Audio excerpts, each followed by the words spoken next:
हिंदी बाल भारती 8वीं कक्षा की दूसरी इकाई का पाठ 10 ये निबंध है मेरे जेब कतरे के नाम, जिसके रचनाकार का नाम है हरिशंकर परसाई। विभाग 1 में मैंने आपको जेब कतरे की थोड़ी सी निबंध की जानकारी दी थी। विभाग 2 के माध्यम से निबंध की आगे की जानकारी दे रही हूँ और उसके आधार से आपसे प्रश्न उत्तर भी पूछ रही हूँ।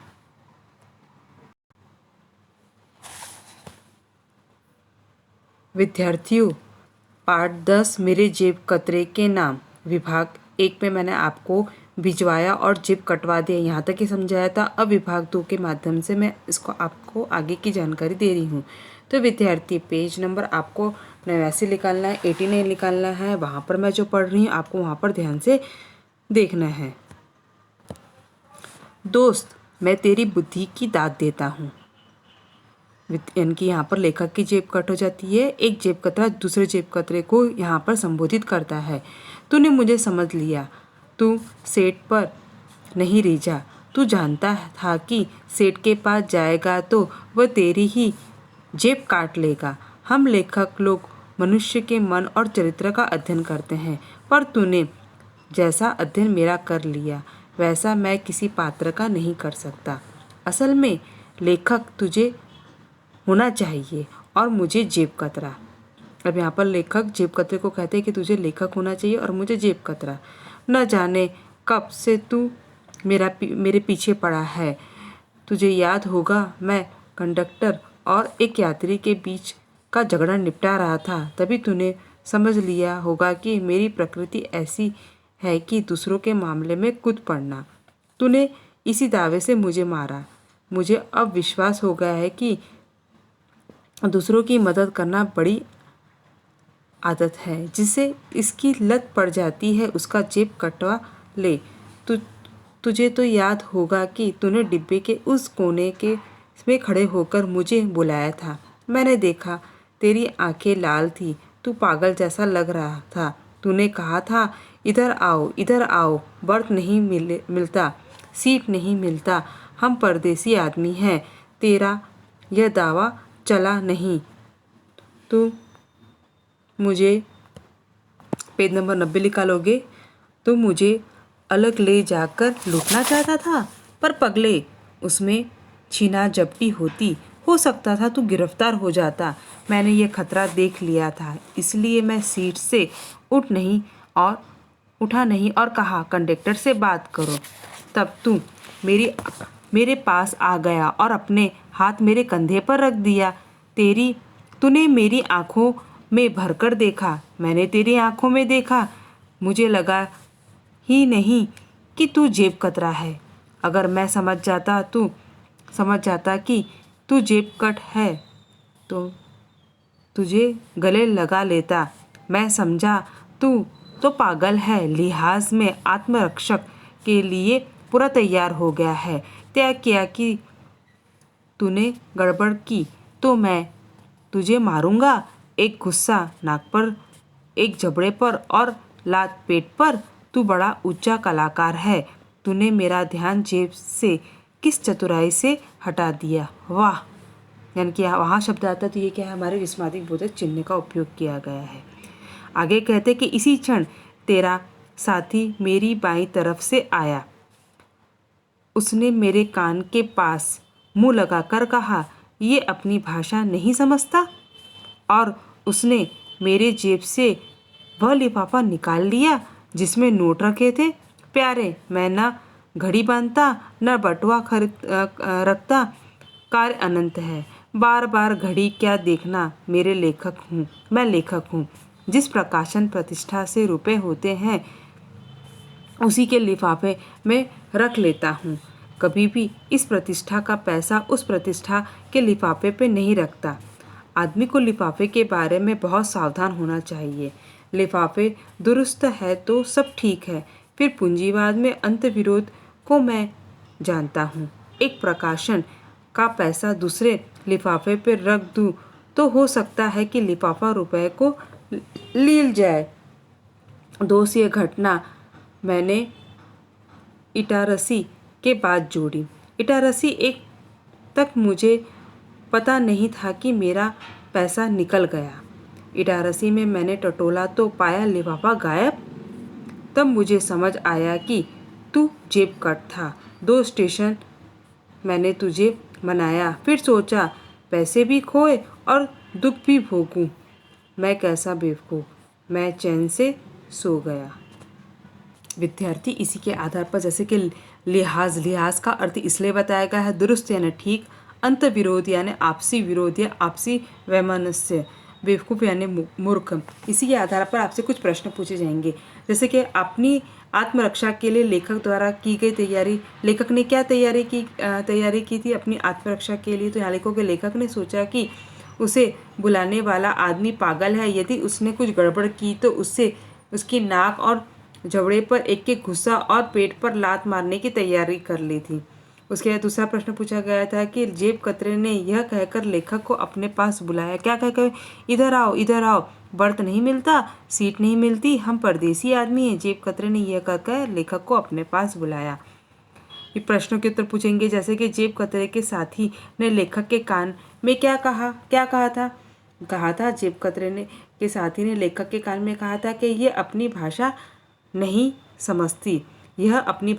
समझता। उसके बाद लेखक की जेब से लिफाफा किसने निकाला था? लेखक की जेब से लिफाफा जेब कतरे के साथी ने निकाला था। हो गया। फिर परिच्छेद में आए हुए, ये परिच्छेद आपको पूरा अच्छे से पढ़ना है और उसके आधार पर पूछे कि इस परिच्छेद में आए हुए अंग्रेजी के 2 शब्द देखो, कंडक्टर, स्टेशन और आप लोगों को देखना है कि कौन कौन से अंग्रेजी के शब्द लिख रहे हैं, वहाँ पर आप लोगों को लिखना है। फिर कारण बताओ, लेखक घड़ी क्यों बांधता था? लेखक न तो बटुआ रखता था और न ही घड़ी बांधता था, क्योंकि करने के लिए उसके पास बहुत से काम थे, इसलिए लेखक को बार बार घड़ी नहीं देखना पड़ता था। या फिर एक और प्रश्न पूछा, लेखक एक प्रतिष्ठान के पैसे को दूसरे प्रतिष्ठान के लिफाफे में नहीं रखता, क्यों नहीं रखता था? लेखक एक प्रतिष्ठान के पैसे को दूसरे प्रतिष्ठान के लिफाफे में नहीं रखता, क्योंकि उसके अनुसार लिफाफा ही रुपए को न निकल जाए, इसलिए वह नहीं रखता था। या फिर ऐसे प्रश्न दिए जाएंगे, ऐसे शब्द दिए जाएंगे, उसके आधार पर आपको उत्तर बनाना है। जैसे कि लिफाफा, तो इसमें लेखक आपको प्रश्न बनाना है। मैंने आपको शब्द दिए, लिफाफा दिया है, तो उसके अंदर क्या हुआ? लेखक ने या फिर जेब कतरे ने लेखक की जेब से क्या निकाला? तो क्या लिखा होगा? लिफाफा। या फिर अंत विरोध, लेखक पूंजीवाद की किस बात से परिचित था? तो लेखक पूंजीवाद की अंत विरोध से परिचित था, ये पूछोगे। या फिर संधि का नाम पूछेंगे, तो यहाँ पर जैसे कि सावधान दिया है, विद्यार्थी आपको इसमें से शब्द ढूंढना है। जैसे कि सावधान दिया है, तो सावधान कौन सी संधि? एकदम सरल शब्द का उपयोग कर रहा है, तो ये कौन सी संधि? हमारी स्वर संधि है। अंत विरोध, अंत प्लस विरोध, ये कौन सी है? अंत के बाद विसर्ग आता है, तो ये हमारी है विसर्ग संधि। अनंत, अन्न प्लस अंत, यानी कौन सी संधि? हमारी स्वर संधि। लोभ, विद्यार्थी शब्द पूछा जाएगा, जैसे कि लोभ का क्या? संतोष, दोषी का निर्दोष, घटना का उसी तरह से आपको पूछा जाएगा वचन बदलो, घटना का घटनाएं, लिफाफा का लिफाफे। उसके पर आपको पूछा जाएगा पर्यायवाची शब्द। दुष्ट का पर्यायवाची शब्द क्या? दुष्ट को हम क्या बोलते हैं? दुर्जन, अधम, खल। किनारा को क्या पर्यायवाची शब्द क्या बोलते हैं? तट, तीर या कुल। ये हो गया। इतना पढ़ने के बाद आपको पूछा जाएगा स्वमत विचार के अंतर्गत पूछा जाएगा कि मोबाइल फ़ोन सुविधा या असुविधा विषय पर अपनी राय। आपको मोबाइल से संबंधित क्या सुविधा होती है? जैसे कि हम ऑनलाइन का भी क्लासेस कर रहे हैं, कोविड-19 के तहत हमें मोबाइल से बहुत सुविधा होगी, हम घर बैठे बैठे पढ़ाई कर सकते हैं, घर बैठे बैठे बहुत सी चीज़ों की हम जानकारी प्राप्त कर सकते हैं। तो कोविड-19 का सहारा लेकर हमें मोबाइल की सुविधा और असुविधा विषय पर हमें अपनी राय, स्वमत विचार आपको विद्यार्थी अपने मन से लिखना है। आगे देखेंगे हम। यहाँ पर दिया है, तो यह सब पढ़कर शायद दुखी होगा। नहीं, दुखी होने की जरूरत नहीं है भाई, मैं भी जेब काटने में उस्ताद हूँ। हाँ, तरीका दूसरा है। तूने मेरा जेब काटा तो मैंने एक स्वामी का जेब काट लिया। एक जयंती पर भाषण देकर मैंने कुछ ज़्यादा ही रुपए कमा लिए। तू अपने मन में ग्लानिन यानी कि शर्मिंदा मत निकालना। तू मेरा उपकार ही किया है, मेरा जेब कट गया है यह जानकर मेरे दोस्त ने मेरे लिए रुपए का इंतजाम कर दिया है। तू 175 रुपये ले गया था, मैंने 500 रुपये कमा लिए। 200 रुपये तो उन स्वामी का जेब काटने से मिला, 300 रुपये तो दोस्त ने मिलकर दे दिया।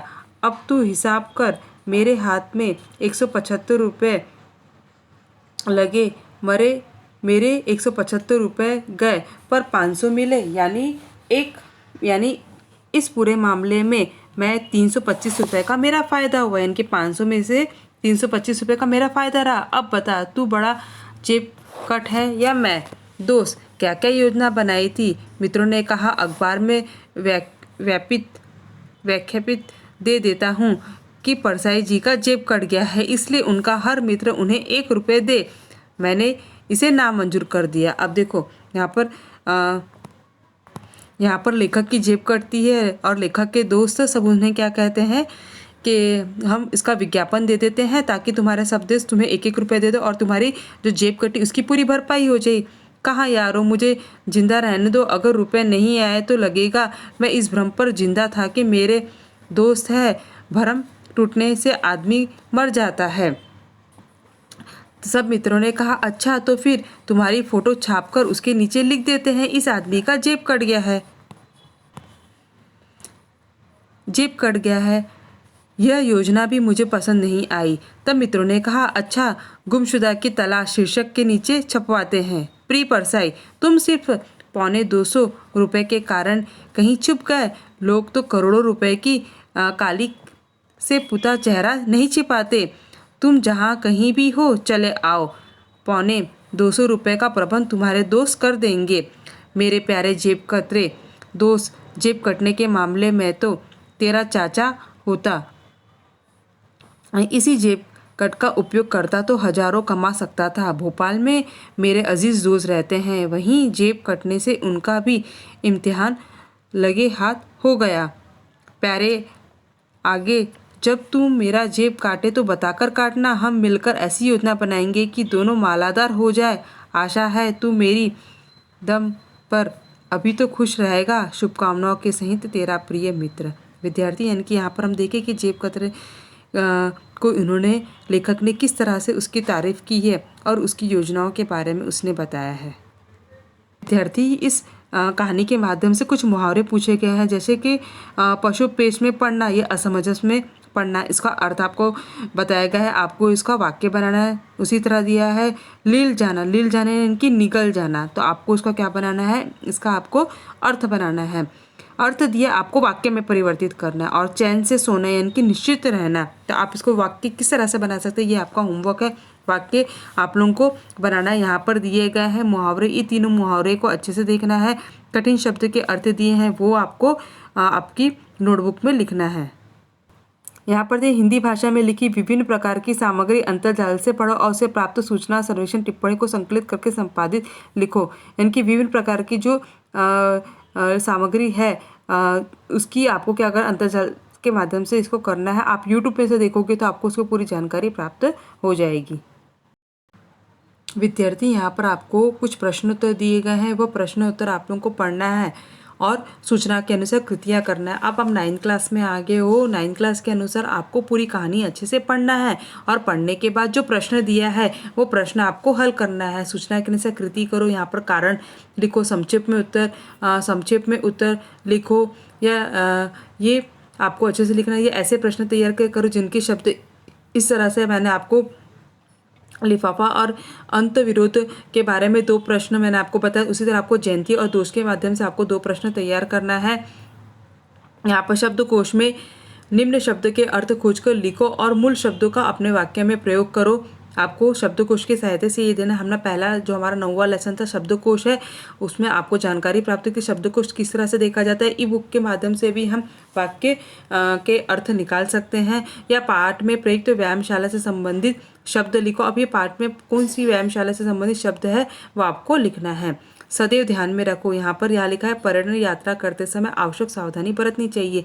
कौन कौन सी, यानी कि हमारा जेब ना कटे उसके लिए हमें क्या करना चाहिए, या आपको सहमत विचार है आपके, यहाँ पर आपको ध्यान में रखना है। भाषा बिंदु में दिया है कि पाठ्य पुस्तक में आए हुए 10 संधि एवं सामाजिक शब्द ढूंढकर उसकी सूची बनाओ और उनके नाम और उनके प्रकार लिखो।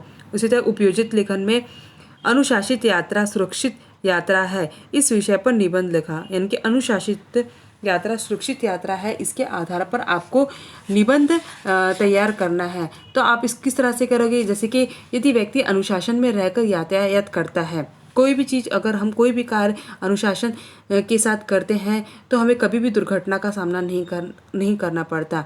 दुर्घटना तभी होती है जब हम अनुशासन तोड़ते हैं। आए ध्यान में, अगर हम अनुशासन का पालन करेंगे तो कोई भी घटना नहीं होगी, मगर अनुशासन तोड़ते हैं तो वो विभिन्न प्रकार की घटना हो सकती है। जैसे कि आप लोगों को मैं हमेशा बोला जाता है कि गाड़ी चलाते समय गाड़ी के नियमों का हमें पालन करना चाहिए, हमें सिग्नल देखना चाहिए। तो बहुत से ऐसे नियम रहते हैं, उसके आधार पर हम ये कर सकते हैं। तो आपको क्या करना है, जैसे कि यदि बाइक चालक की आंखों में कोई कीड़ा या कचरा चला गया है तो उसे दिखाई नहीं देता तो दुर्घटना हो जाती है। बाइक चलाते समय चालक को संयम बरतना चाहिए, उसे इधर उधर बाइक आगे नहीं ले जाना चाहिए, इससे दूसरों को परेशानी होती है। यही हाल में रिक्शा चालकों का भी होता है, वे बिना देखे अपना रिक्शा इधर उधर मोड़ देते हैं। तो ऐसी बहुत सी परेशानी का हमने सामना करना पड़ता है। तो आपको यहाँ पर लिखना है। फिर आखिरी में मैंने समझा, आपने क्या समझा, इसके आधार से आपको लिखना है। यहाँ पर आपको क्या सीख मिलती है यहाँ लिखोगे। उसके बाद लिखा है सड़क सुरक्षा सप्ताह के लिए आवश्यक घोष वाक्य तैयार करो। अब घोष वाक्य आप लोगों को पता है कि सड़क सुरक्षा सप्ताह के लिए हम किस तरह से घोष वाक्य तैयार कर सकते हैं। तो हम अलग अलग क्षेत्र में लिख सकते कि गाड़ी चलाते समय मोबाइल का उपयोग ना करें। इस तरह से हम छोटे छोटे घोष वाक्य तैयार कर सकते हैं। यहाँ पर संधि और सामाजिक शब्द तैयार करो। इसकी आगे की जानकारी आपको मैं गूगल मीट के माध्यम से दूंगी।